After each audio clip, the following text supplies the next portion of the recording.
Hartford, Connecticut, a living archive of American democracy, innovation, and resilience. The state's capital, which boasts a Mark Twain house and museum where the author wrote The Adventures of Tom Sawyer, is deeply rooted in American ideals of self-governance and innovation. Like most of New England, Connecticut is considered solidly Democratic. In the 2024 presidential election, Kamala Harris comfortably won the state by 14.5 points, but performed worse than Biden did in 2020. Meanwhile, Donald Trump secured 41.9% of the vote, the best Republican performance in Connecticut since 2004. With over 350,000 small businesses operating in Connecticut, employing nearly half the state's workforce, the stakes were high and the policy contrast between the candidates were sharp. I traveled to Trumbull for a free business resource fair to help entrepreneurs start, grow, and expand their small businesses. Economic and Community Development Director Rena Bacalar shared why anchor businesses aren't just economic engines, they're community cornerstones. Well, they're the lifeblood of our community. In Trumbull, we have in many of our commercial centers locally run and locally operated businesses. We don't have a lot of nationals in our regional and neighborhood level commercial centers, which is great. That keeps money in the community more so, and I think that's instrumental. And as local, state, and federal officials, it's critical that we grow those local businesses because, again, they employ local folks, they create important amenities and services for the community. They know our community, and they do more than just provide services. They're bridges to different kinds of things and needs in the community, and they understand the local people and the local context. So it's a win-win for everybody to support those businesses, and we all need to be stepping up every day to do that. Connecticut's manufacturing roots stretch back to the late 18th century, when innovation laid the groundwork for the American system of manufacturing. Today, the Constitution state remains a national leader in advanced manufacturing, especially in aerospace and defense, a sector that's seen gains during the Trump administration.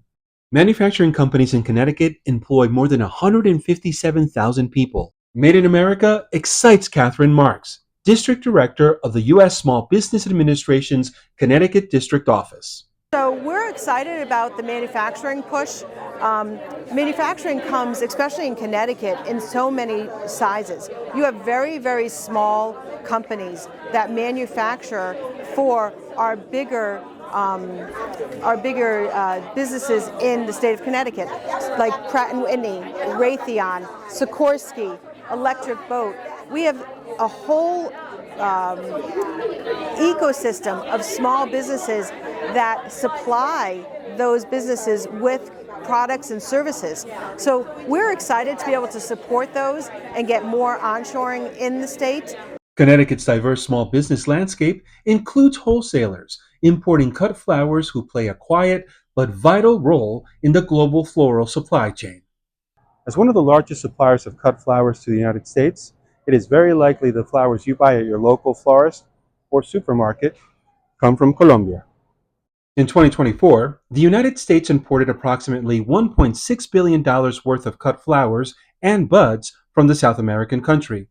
That staggering figure represents about 60% of all cut flowers entering the U.S. market. The Fulcrum visited the eastern highlands of Antioquia, Colombia, where Flores El Capiro exports millions of high-quality chrysanthemums from floral farms in La Ceja to the U.S., supplying wholesalers and retailers with fresh-cut blooms year-round. Miren que él empieza a cortar desde más arriba de la raíz, se corta, se arman los buquets dependiendo del cliente. Hay clientes que piden de a 5 tallos, a 10 tallos, a 15, entonces ellos ya saben.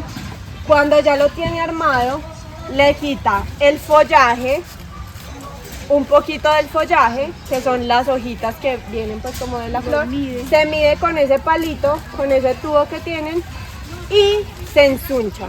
Ese es el proceso que deben mantener.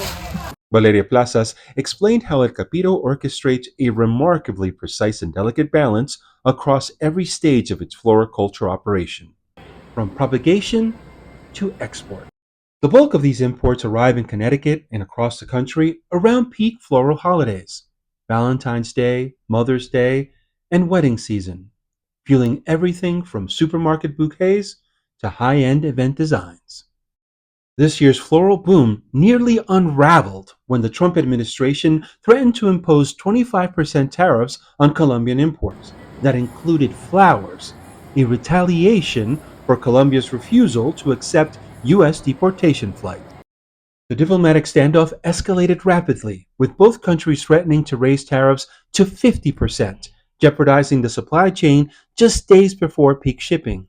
During the Valentine's shipments, we have an estimated of 15 flights a day full of flowers, cargo planes full of flowers. So when you put this into context, it was millions and millions of stems that were sitting at the airport waiting to be decided what to do because we didn't know what the tariff was going to be. But if they would have imposed a 25% tariff on that, the industry could have easily collapsed. The crisis was narrowly averted when Colombia agreed to accept deportees and the tariff orders were held in reserve. But to local florists like Knicker, Lacquer, and New Britain, the damage was done. Yes, I mean, it's very nerve-wracking, of course, with the tariffs, how they're talking about it. And we have seen already a little increase of the floral prices, which will reflect an increase of the prices of flowers in general to be buying this year. So when people are going out, I mean, the flowers are going to be more expensive this year because prices are up with shipping and importing, so you have to take everything into kind of factor.